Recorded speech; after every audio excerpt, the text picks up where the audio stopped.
अस्सलाम to my YouTube family. कैसे हैं आप सब? आई होप आप सब ठीक होंगे। आज की वीडियो बहुत ही डिमांडिंग वीडियो है। बहुत से लोग मुझे कह रहे थे कि इंडक्शन पे कुछ बना के दिखा दें, आप ये इंडक्शन पे कुछ बना के दिखा दें। तो आज बिरयानी बनाने लगी हूँ आपके लिए इंडक्शन पे। इससे पहले मैंने आपको दूध बॉयल करना, इंडक्शन पे चाय बनानी, रोटी बनाने वगैरह का तरीका बताए थे, लेकिन काफ़ी सारे लोगों को कन्फ्यूजन हो रही थी कि इंडक्शन पे सालन कैसे बनाते हैं, राइस कैसे बनाते हैं, ये चीज़ें बनती हैं या नहीं बनती, या कुछ लोग कह रहे थे कि खाना जल जाता है। तो इस वीडियो में आपके सारे क्वेश्चंस के आंसर दूंगी। जो आप लोग कमेंट में क्वेश्चन पूछ रहे थे, इंशाल्लाह इस वीडियो में सारे क्वेश्चंस के आंसर दूंगी। सबसे पहले मैंने इंडक्शन को ऑन किया है। ऑन करने के बाद मैंने फ्राई का ऑप्शन सेलेक्ट करके इसको 180 डिग्री पे इसको मैंने सेट कर लिया है ताकि प्याज को मैं ब्राउन कर सकूं।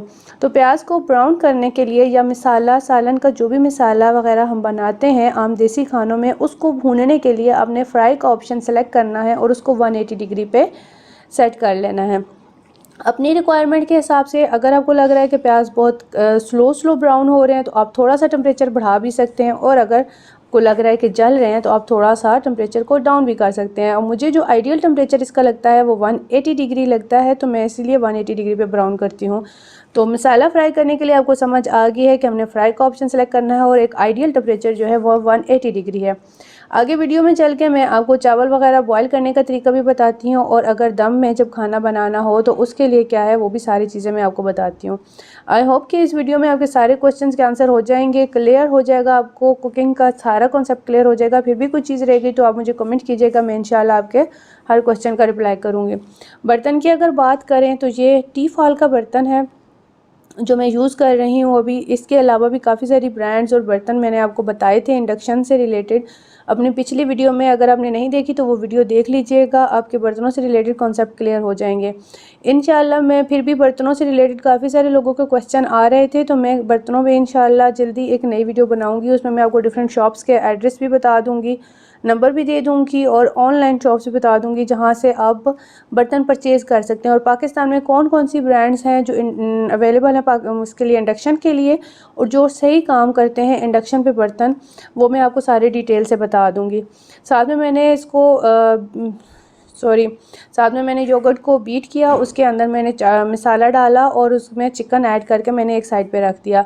ये बिरयानी बहुत ज़्यादा स्पाइसी नहीं होगी, मैंने एक पैकेट मसाले का डाला है। अगर आपको स्पाइसी बिरयानी खानी है तो आप इसके अंदर थोड़ी सी रेड चिली ऐड कर सकते हैं, और आप चाहें तो ग्रीन चिली भी इसमें ऐड कर सकते हैं। क्योंकि मेरे बच्चे चिली पसंद नहीं करते, इस वजह से मैंने इसके अंदर रेड चिली ऐड नहीं की।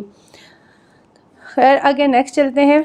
तो अभी ये ब्राउन हल्के हल्के ब्राउन होना शुरू हो गए हैं प्याज। मैं थोड़ी थोड़ी वीडियो साथ में स्किप कर रही हूँ ताकि वीडियो बहुत ज़्यादा लंबी ना हो जाए। तो अब जितनी देर में ये ब्राउन होते हैं प्याज, साथ साथ मैं किचन के और भी काम कर रही थी। तो अब इसके अंदर मैंने मसाले ऐड करना शुरू कर दिए हैं। सबसे पहले इसके अंदर मैंने अदरक और लहसुन का पेस्ट डाल दिया। फिर इसके अंदर हम थोड़ा सा ज़ीरा ऐड करेंगे,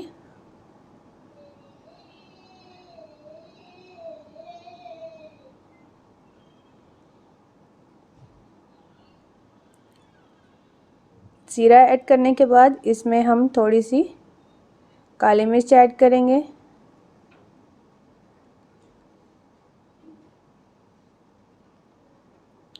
लौंग,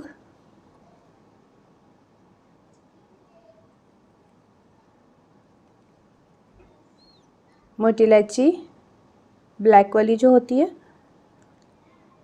और थोड़ी सी दालचीनी भी इसमें हम ऐड कर देंगे।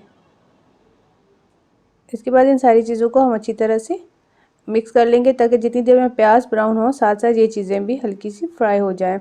ज़ीरा वगैरह हल्का सा फ्राई हो जाए तो उसका टेस्ट अच्छा लगता है।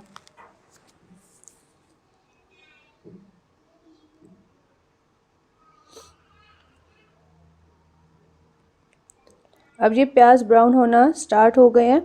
हम देखिए यहाँ से आप थोड़ा सा टेम्परेचर बढ़ा के इसको 240 डिग्री तक कर सकते हैं। अगर आप लोग लग रहा है कि स्लो हो रहे हैं तो यहाँ से आप इसको कम भी कर सकते हैं, 80 डिग्री तक लेके जा सकते हैं। और इसको आप यहाँ से स्लाइड करके भी टेम्परेचर को कम या ज़्यादा कर सकते हैं, और प्लस और माइनस के बटन से भी आप इसको कम या ज़्यादा कर सकते हैं। आइडियल टेम्परेचर जो मुझे लगता है वो 180 डिग्री का लगता है। अब जहाँ पे आप देखें प्याज ऑलमोस्ट ब्राउन हो चुके हैं। अब इसके अंदर मैंने टमाटर ऐड कर दिया। अब आता है नेक्स्ट